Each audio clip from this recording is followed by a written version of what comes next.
तीन बहनों की लालची भाभी। करिश्मा, रेशमा और मनीषा तीन बहनें हैं। उनका एक भाई भी है, मयंक।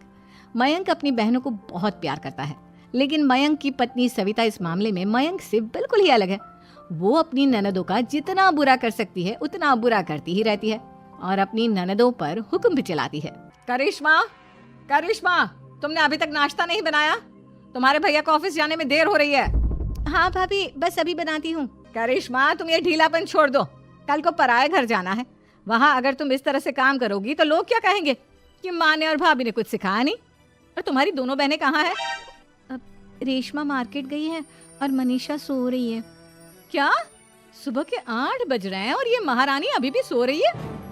ये कहते हुए सविता अपनी सास दुर्गा देवी के पास जाती है। माँ जी, देख रही हो अपनी बेटियों के तौर तरीके?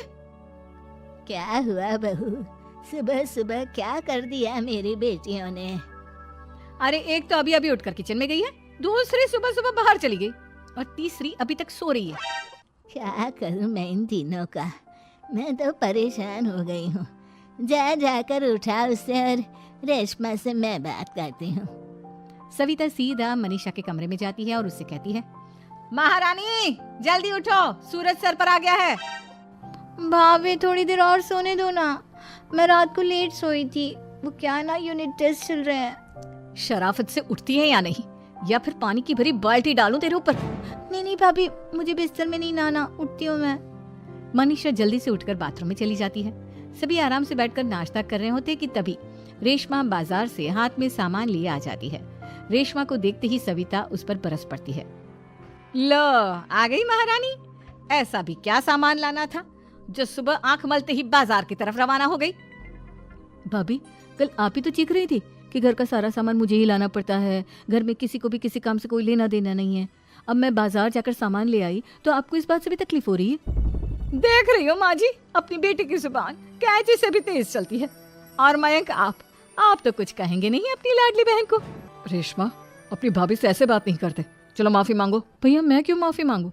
आप भाभी से बोलिए ना कि हम पर कम हुक्म चलाया करे। हम इस घर की बेटियां हैं और आपकी पत्नी की ननद है, नौकरानी नहीं। लो कर लो बात। इनकी भलाई के लिए कुछ भी बोलो तो इन्हें बुरा लग जाता है। इस घर में यही इज्जत है मेरी। देख लो माँ जी, आपकी बेटी किस लहजे में मुझसे बात कर रही है। सविता वहां से चली जाती है। मयंक को बहुत गुस्सा आता है, वो भी वहां से चला जाता है। फिर करिश्मा रेशमा को समझाती है, रेशमा, तुम्हें भाभी से माफी मांग लेनी चाहिए थी ना। लेकिन दीदी, मैंने कुछ किया ही नहीं, तो मैं माफी क्यों मांगू? हाँ करिश्मा दीदी, रेशमा दीदी जैसे ही घर में आई भाभी ही उन पर चिल्ला रही थी। हाँ, मैं मानती हूँ कि गलती भाभी की थी। मैं तो इसलिए बोल रही हूँ कि भाभी ने माँ को तो पूरी तरह अपने वश में कर लिया है। वो हमारी बात सुनती ही नहीं। मयंक भैया हमारे लिए हमेशा खड़े रहते हैं, इसलिए उनकी बात का मान तो तुम्हें रखना चाहिए था ना। कोई फायदा नहीं दीदी, कुछ दिनों की बात और है, भाभी उन्हें भी हमारे खिलाफ भड़का देंगी। फिर वो भी माँ की तरह हमारी किसी बात का विश्वास नहीं करेंगे। इसी तरह सविता अपनी तीनों ननदों को किसी न किसी बात पर परेशान करती रहती थी। एक दिन मयंक अपनी तीनों बहनों के लिए गिफ्ट लाया।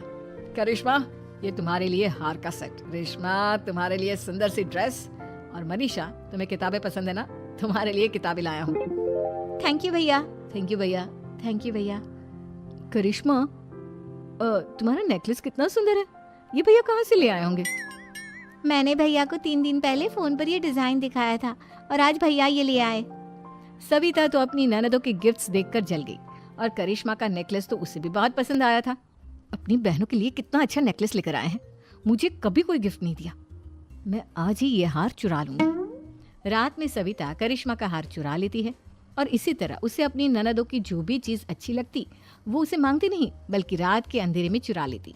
इसी तरह दिन बीतते गए और सविता ने मयंक के दिल में भी उसकी बहनों के लिए नफरत पैदा कर दी। एक दिन मयंक ने करिश्मा और रेशमा के लिए रिश्ता देखा और ये बात उसने घर में सबको बताई।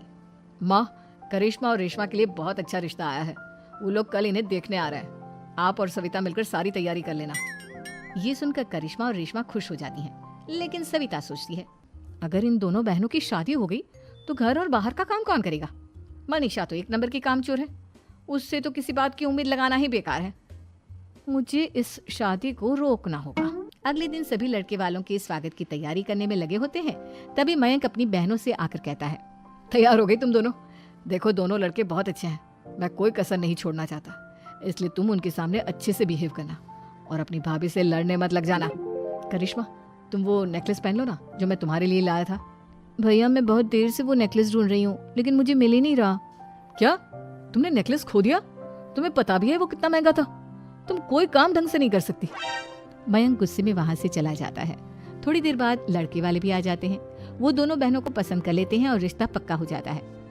लेकिन सविता के दिमाग में तो कुछ और ही खिचड़ी पक रही थी। वो पंडित जी के पास करिश्मा की कुंडली लेकर जाती है और उन्हें पैसे देकर करिश्मा की कुंडली बदलवा देती है। जब लड़के वालों के पास करिश्मा की कुंडली जाती है तो वो दुर्गा को फोन करते हैं। बहन जी, हमने करिश्मा की कुंडली अपने पंडित जी को दिखाई थी। आपकी बेटी की कुंडली नहीं बल्कि दोषों का पिटारा है। देखिए, मैं और मेरे पति इन सब बातों में बहुत विश्वास करते हैं, इसलिए हम आपकी बेटी से अपने बेटे की शादी नहीं करा सकते। इस तरह करिश्मा का रिश्ता टूट जाता है और सभी घर वालों को बहुत दुख होता है।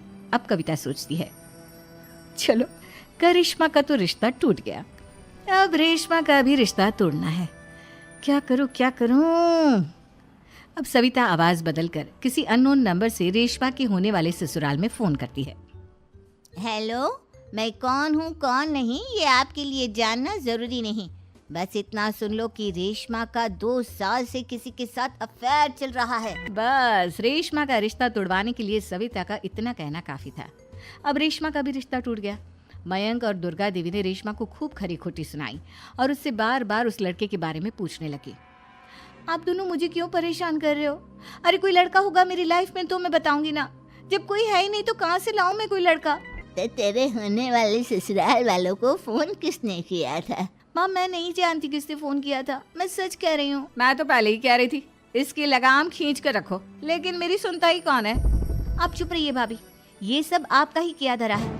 अब तीनों बहनों को विश्वास हो जाता है कि ये सब उनकी भाभी ही कर रही है। तीनों बहनें अपनी भाभी को सबक सिखाने के लिए एक वकील कर लेती है और घर में हिस्सा मांगना। देखो भैया, माँ बाप की जायदाद में जितना बेटों का हक होता है उतना ही बेटियों का, इसलिए इस घर के 4 हिस्से होंगे और हमें अपना हिस्सा चाहिए। मैंने तुम्हारे लिए क्या क्या नहीं किया और तुम इस घर में हिस्सा मांग रही हो? भैया, आप और माँ हम बहनों की कोई बात नहीं सुनते हो और भाभी हमारी शादी नहीं होने देगी क्योंकि उन्हें लगता है कि आप हमारी शादी में ज्यादा पैसा लगाओगे और उन्हें हम जैसी फ्री की नौकरानी कहाँ मिलेगी। तो हम भाभी के साथ तो रह नहीं सकते, हम बहनों को अपना हिस्सा चाहिए। अरे तुम्हें शर्म आनी चाहिए अपने भाभी पर ऐसा इल्जाम लगाते हुए। वो तुम्हारे बारे में कितना सोचती है। हाँ माँ, भाभी हमारे बारे में बहुत सोचती है। दिन रात बस यही सोचती रहती है कि किस तरह से अपनी तीनों ननदों को परेशान करूं और कभी मुझे पढ़ने भी नहीं देती। दोनों बहनों का रिश्ता भी तो इन्होंने ही तोड़वाया है और रात में हमारे कमरे में आकर हमारी चीजें भी चुराती हैं। इसी तरह सविता की तीनों ननदें अपनी बात पर अड़ी रही। अब कोर्ट में तारीख भी शुरू हो गई। जब सविता को लगा कि उसकी तीनों ननद इतनी आसानी से नहीं मानने वाली तो उसने अपने पति और सास को सारी सच्चाई बता दी और अपनी तीनों ननद से माफी मांगी। मयंक और दुर्गा को भी अपनी गलती का एहसास हो गया। अब सविता खुद करिश्मा और रेशमा के लिए अच्छा रिश्ता ढूंढती है और उनकी शादी करवाती है।